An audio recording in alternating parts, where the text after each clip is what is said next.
My dear students, નમસ્કાર. આપણે probability chapter એના લેક્ચર લઈ રહ્યા છીએ. એ ચેપ્ટરમાં આપણે કેટલીક વ્યાખ્યા, થિયરી અને સૂત્ર ભણ્યા છીએ. એમાં છેલ્લે આપણે સંભાવનાની પ્રશિષ્ટ વ્યાખ્યા એટલે કે તેની મદદથી મળતું સૂત્ર P of A equal R/N, જ્યાં R એ ઘટના એના ઘટકોની સંખ્યા દર્શાવે અને N એ નિદર્શવકાશ S ના ઘટકોની સંખ્યા દર્શાવે. તો ટૂંકમાં નિદર્શવકાશ અને આપેલ ઘટનાના ઘટકોની સંખ્યા ઉપરથી આપેલ ઘટનાની સંભાવના શોધી શકાય એવા પ્રકારનું સૂત્ર. હવે તેનો ઉપયોગ કરી શકાય તેવા પ્રકારના પ્રશ્નો આપણે આગળ કરાવ્યા છે. એ જ રીતે આ લેક્ચરમાં પણ કેટલાક પ્રશ્નો આપણે મૂક્યા છે. ચાલો શરૂ કરીએ. પહેલો ક્વેશ્ચન 1 2 3 4 ... up to 20 માંથી 4 સંખ્યાઓ યાદચ્છિક રીતે પસંદ કરતા આ સંખ્યાઓ સમાંતર શ્રેણીમાં હોય તેની સંભાવના ખાલી જગ્યા છે. આપણે આવા પ્રકારનો પ્રશ્ન કર્યો છે. એટલે કે આપણે 1 થી 20 સુધીની પ્રાકૃતિક સંખ્યા આપેલી છે.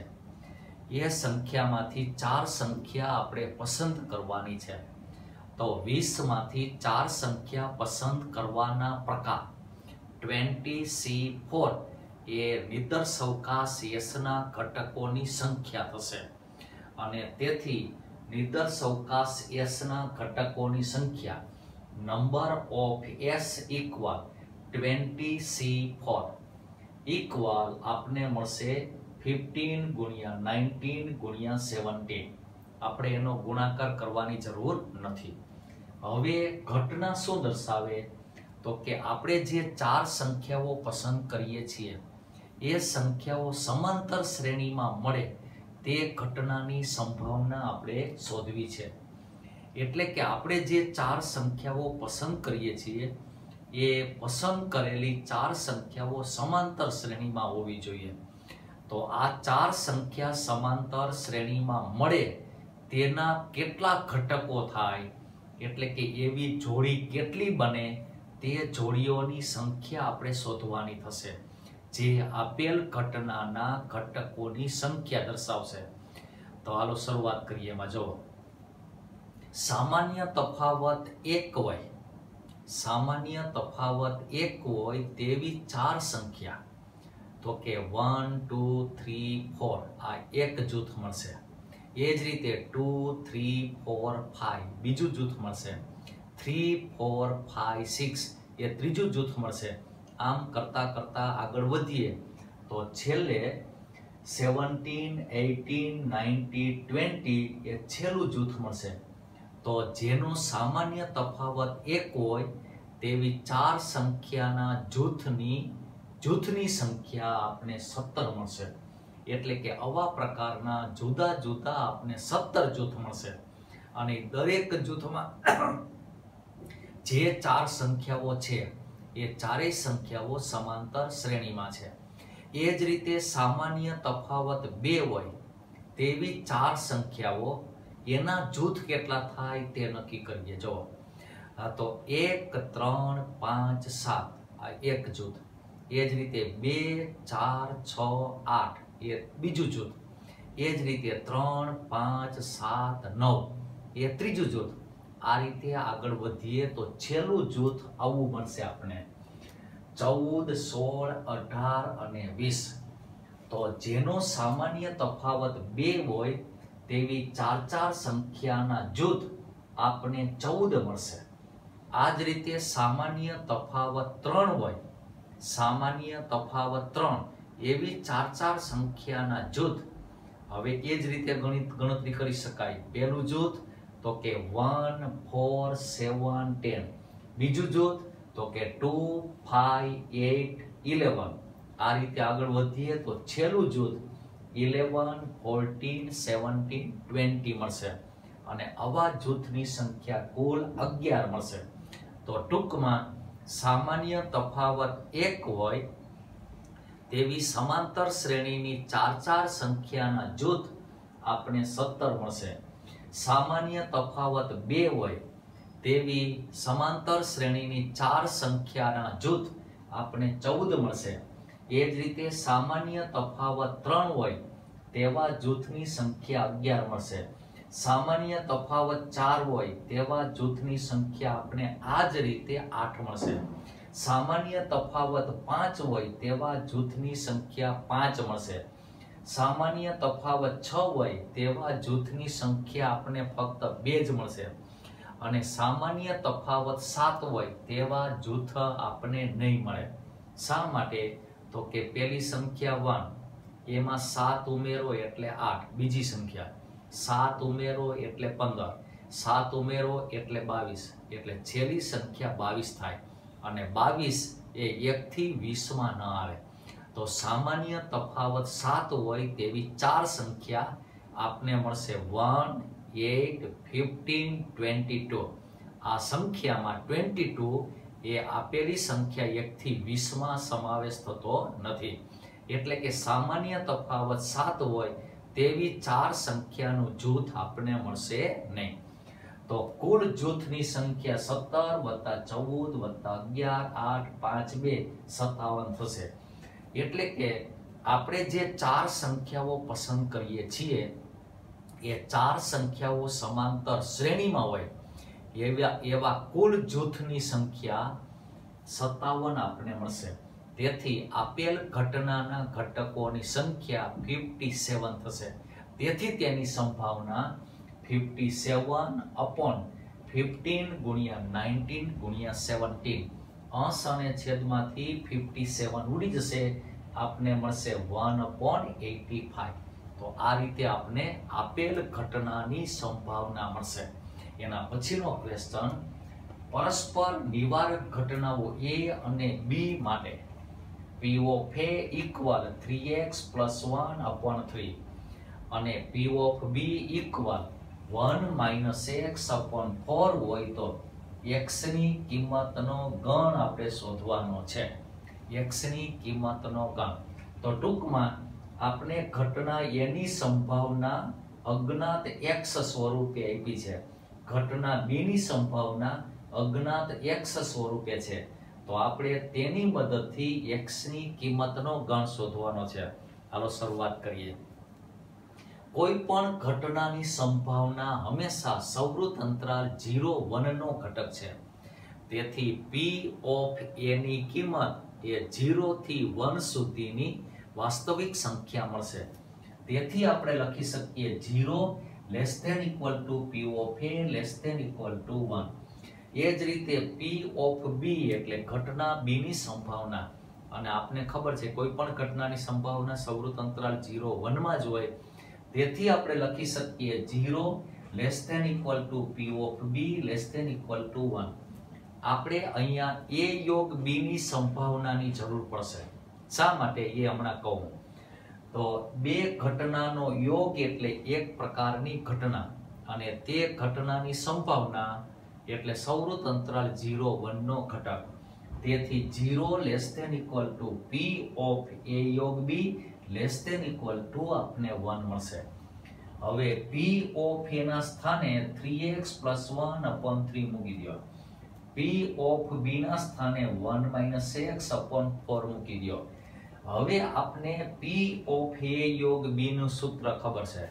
સામાન્ય રીતે P of A યોગ B બરાબર P of A plus P of B minus P of A છેદ B થાય.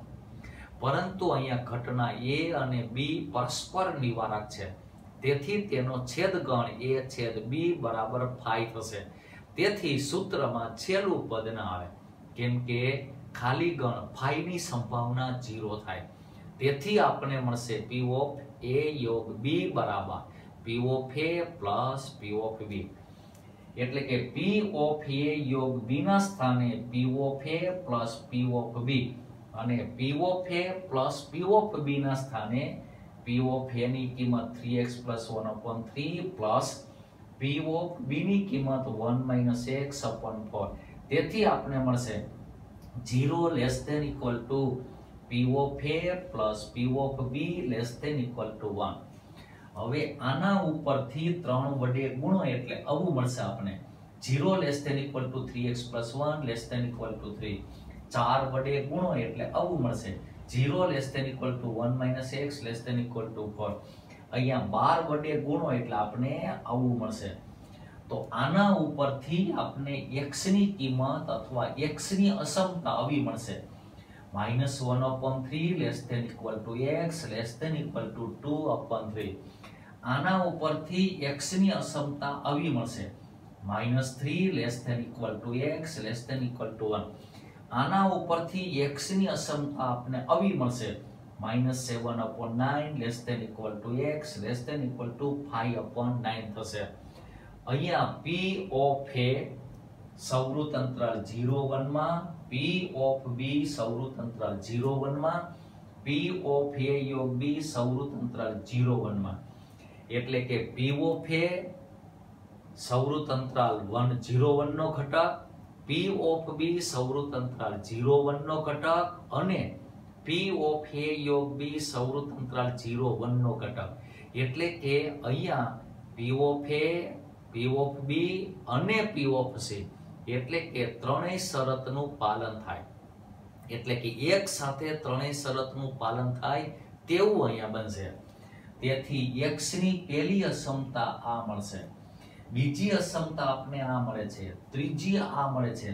તો ત્રણેય અસમતાનું પાલન કરે તેવો x શું મળશે? તો કે નાનામાં નાનો -1/3 મળશે અને મોટામાં મોટો 5/9 મળશે. ફરીથી x ની ત્રણેય અસમતાનું પાલન કરે એટલે કે ત્રણેય અસમતાનું પાલન કરે તેવી x ની કિંમત આપણે સૌવૃત્ત અંતરાલ -1/3 5/9 બનશે. એટલે કે x ની કિંમતનો ગણ આપણે આ મળશે સૌવૃત્ત -1/3 5/9 આ રીતે થશે. બરાબર? તો અહીંયા ખાસ યાદ રાખીએ x ની જે કિંમત પહેલી સંભાવના P of A, બીજી સંભાવના P of B અને ત્રીજી ત્રણેયનું પાલન કરે તેવો ગણ શોધવાનો છે. બરાબર? એટલા માટે અહીંયા છેદની ક્રિયા બનશે અને એના ઉપરથી આપણે આ ગણ મળશે.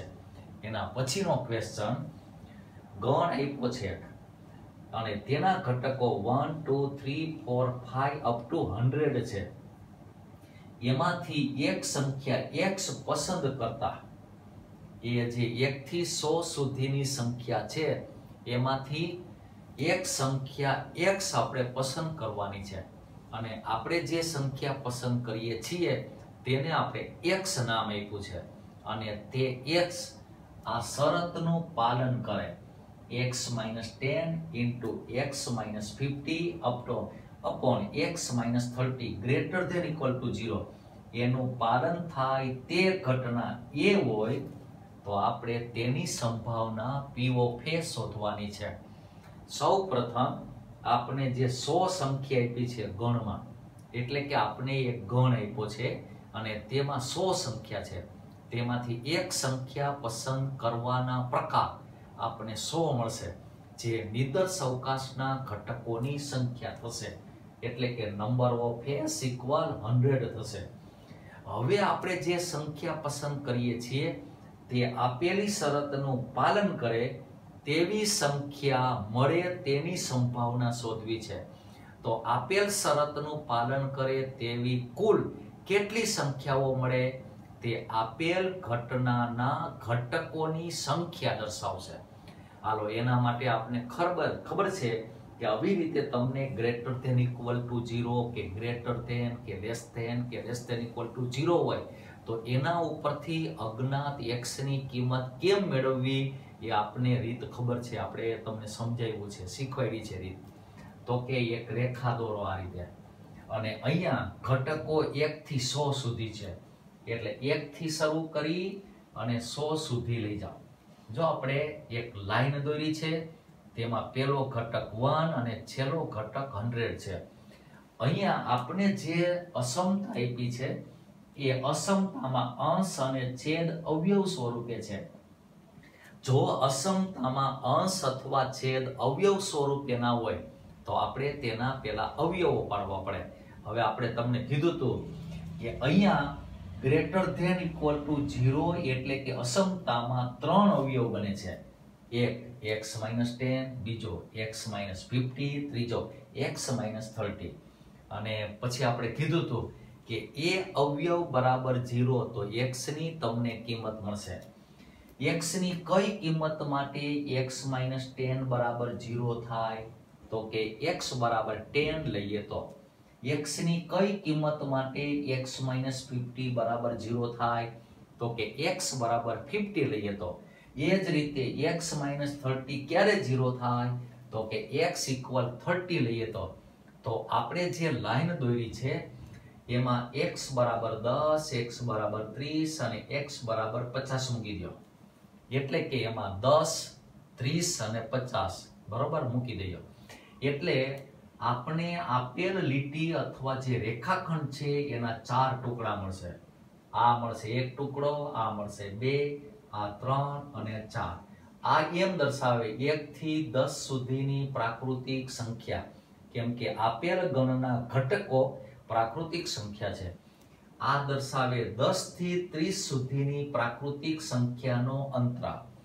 આ દર્શાવે 30 થી 50 સુધીની પ્રાકૃતિક સંખ્યાનો ભાગ. આ દર્શાવે 50 થી 100 સુધીની પ્રાકૃતિક સંખ્યાનો ભાગ. હવે અહીંયા 4 ટુકડા બને છે.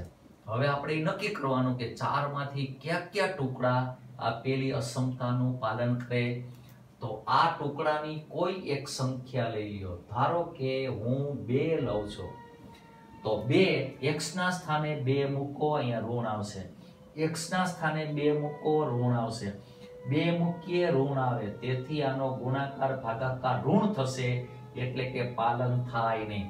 એનો અર્થ એ થાય કે આ ટુકડાની આ જે અંતરાલ છે અથવા ભાગ છે એની કોઈ પણ પ્રાકૃતિક સંખ્યા આપેલ અસમતાનું પાલન કરતો નથી. એટલે ત્યાં જો ચોકડી મારી. હાલો 10 થી 30 વચ્ચે લઈએ, 20 લઈએ, કોઈ પણ એક સંખ્યા લેવાની. 20 લઈએ, 20 મૂકો તો આ ધન થશે, 20 મૂકીએ તો આ ઋણ થશે, આ એ ઋણ થશે, તેથી ગુણાકાર ભાગાકાર ધન બનશે, એટલે કે ગ્રેટર અસમતાનું પાલન કરશે.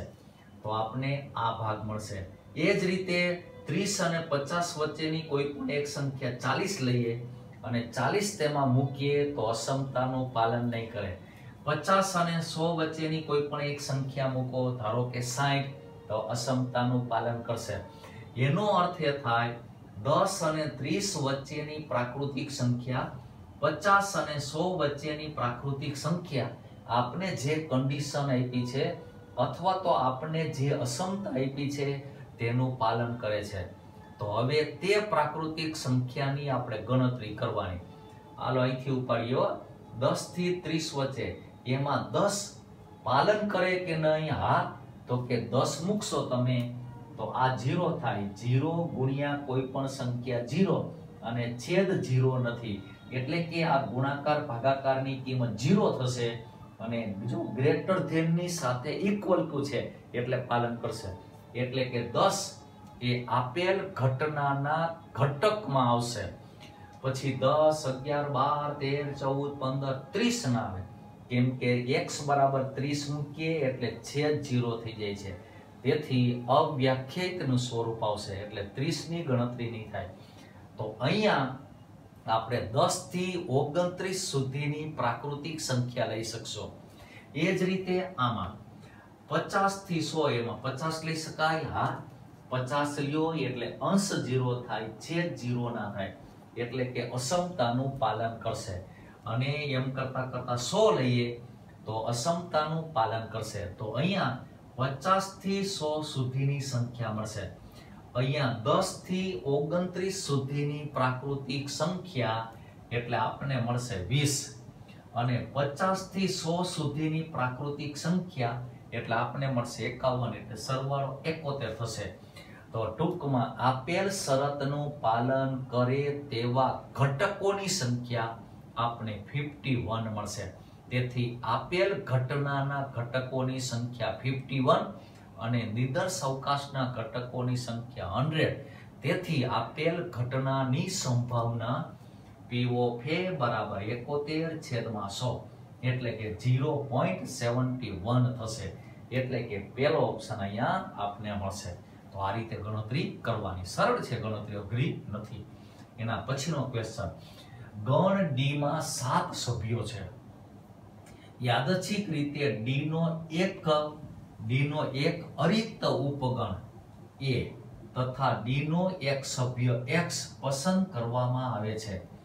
તો X belongs to A હોય તેની સંભાવના આપણે શોધવી છે. અહીંયા અરિક્ત ઉપગણની વાત કરી છે. તો પહેલા આવું વિચારીએ, એક ગણ આપ્યો છે ડી, હું બોલું એમાં સાંભળીએ. આપણે એક ગણ આપ્યો છે ડી અને ડી માં જુદા જુદા 7 સભ્યો છે. કેટલા છે? 7. તેથી તેના ઉપગણોની સંખ્યા 2:7 થશે. ફરીથી બોલું, ગણ ડી માં સભ્યોની સંખ્યા 7 છે, એટલે કે 7 ઘટકો છે. તેથી તેના ઉપગણોની સંખ્યા 2:7 એટલે કે 128 થશે. તેથી અરિક્ત ઉપગણોની સંખ્યા 127 થાય. કેમ કે એક ગણ શું હોય? ખાલી ગણ હોય ને. તો 127 થશે. તો નિદર્શ અવકાશના ઘટકોની સંખ્યા 127 થશે. તેથી નંબર ઓફ S બરાબર 127 આપણને મળશે. હાલો, અરિક્ત ઉપગણોની સંખ્યા 127 એ નિદર્શ અવકાશના ઘટકોની સંખ્યા થશે. હવે આપણે એમ કીધું છે કે આપણે જે અરિક્ત ઉપગણ પસંદ કરીએ છીએ તેનો ઘટક x હોય, x છે ને x, એ તેનો ઘટક હોય તેની સંભાવના આપણે શોધવી છે. તો આપણે કંઈક આવું વિચારીએ, એ x નામનો ઘટક એ d માંથી કાઢી નાખો.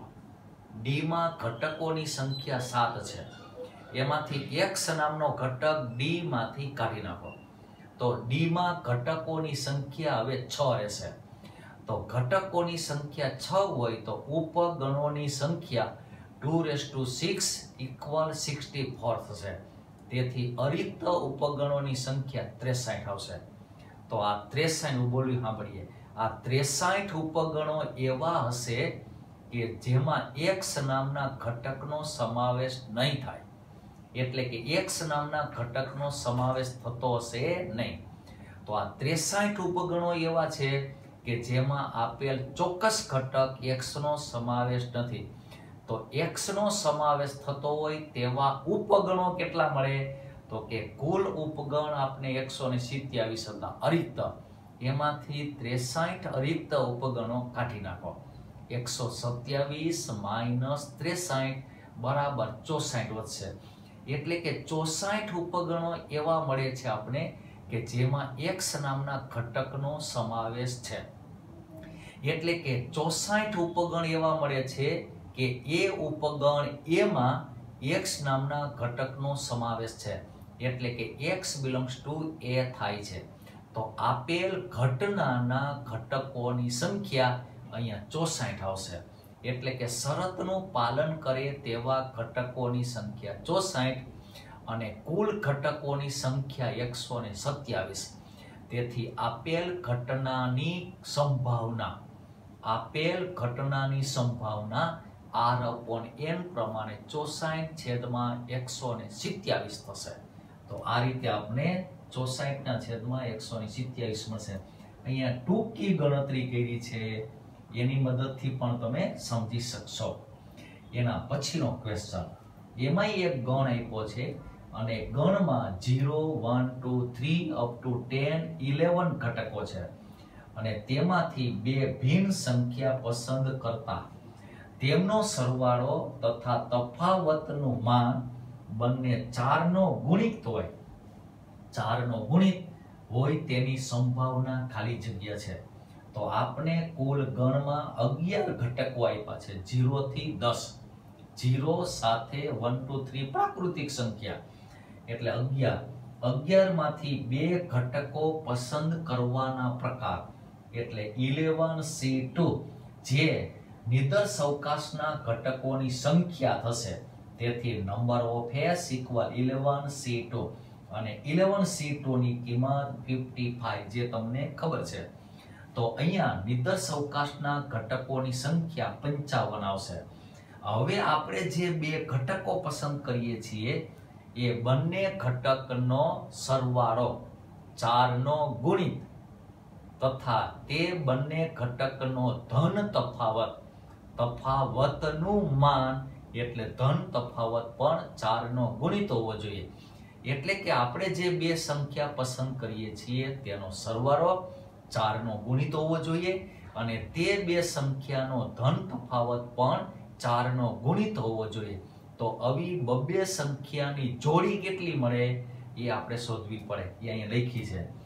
એક મળશે 0,4. આનો સરવાળો 4 નો ગુણિત અને ધન તફાવત 4 નો ગુણિત. એ જ રીતે 0,8 બીજી જોડી. એ જ રીતે 2,6, 2,10, 4,8 અને 6,10 આવા પ્રકારની 6 જોડી મળશે. એટલે કે આવા પ્રકારની 6 જોડીના જે અંકો અથવા સંખ્યા છે એનો સરવાળો 4 નો ગુણિત અને ધન તફાવત પણ 4 નો ગુણિત મળશે. તો એવા પ્રકારના સંખ્યાના જૂથ અથવા જોડીની સંખ્યા આપણે 6 મળશે. તેથી આપેલ ઘટનાના ઘટકોની સંખ્યા 6.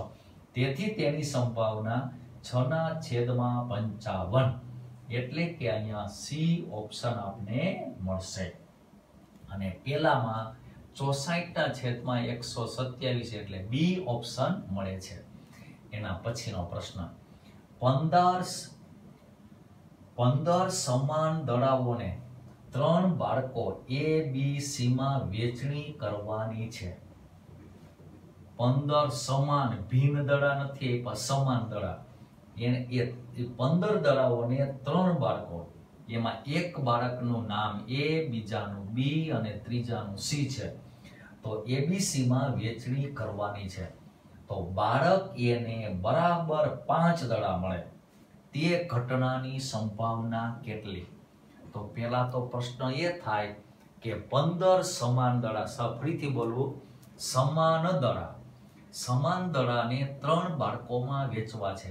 એની પદ્ધતિ તમને શીખવાડી છે. આગળ બે રીતે શીખવાડી છે. એક આવી રીતે ખબર હોય તો 15 દડાને તમારે હારમાં મૂકી દેવાના.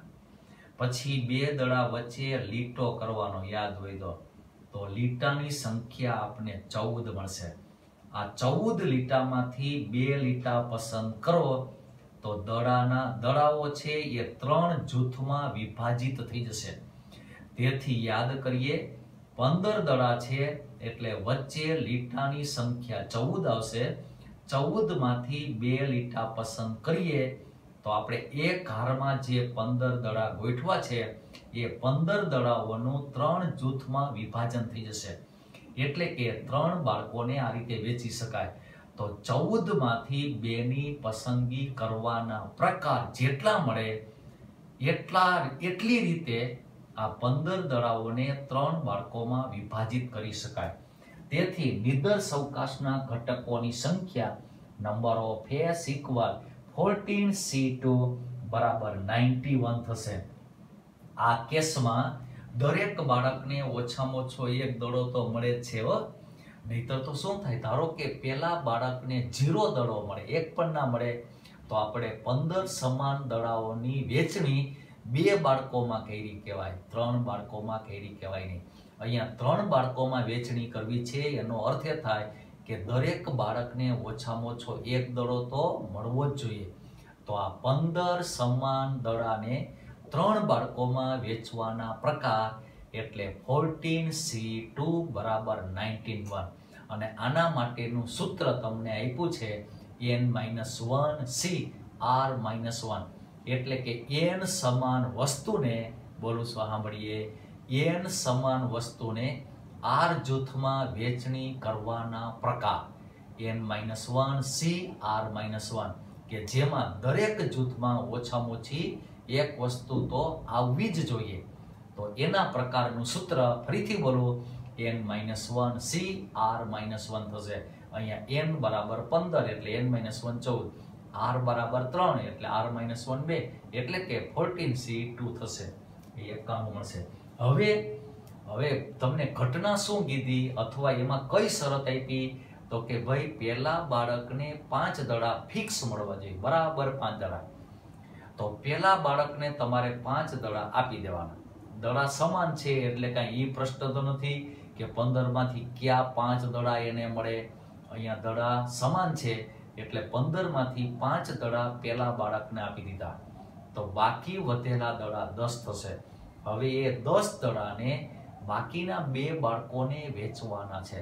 તો એના પ્રકાર પહેલાની જેમ જ 10 ને r માં ગોઠવો એટલે વચ્ચે લીટા 9 આવશે અને 9 માંથી એક લીટો પસંદ કરો એટલે દડા 2 જૂથમાં વેચાઈ જશે એટલે કે 9c1 બરાબર 9 થશે. તો બાકીના 10 દડા 2 બાળકોમાં વેચવાના પ્રકાર એટલે 9c1 એટલે 9 થશે. બરોબર. બીજી રીતે વિચારી શકીએ 1 9 2 8 3 7 આવી રીતે છે એટલે 9 1 તો એ 9 પ્રકાર જ થયા. એટલે ઘટના એના ઘટકોની સંખ્યા 9 થશે. નિદર્શ અવકાશના ઘટકોની સંખ્યા 91. તેથી આપેલ ઘટનાની સંભાવના 9/91 બનશે. અહીંયા વિકલ્પ આપણે લખ્યા નથી જગ્યાના અભાવને કારણે. તો આ રીતે આપણે જુદા જુદા પ્રશ્નો સોલ્વ કરીએ છીએ. દરેકમાં સૂત્ર r/n પ્રકારનો છે અને આ સૂત્રનો આપણે જ્યારે ઉપયોગ કરીએ છીએ ત્યારે મૂળભૂત ઘટના એટલે કે પ્રાથમિક ઘટનાઓ સમસંભાવી છે અને અહીંયા છે જ એટલા માટે આપણે r/n નો ઉપયોગ કરીએ છીએ સૂત્રનો. તો અહીંયા આપણે લેક્ચર પૂર્ણ કરીએ છીએ. અસ્તુ.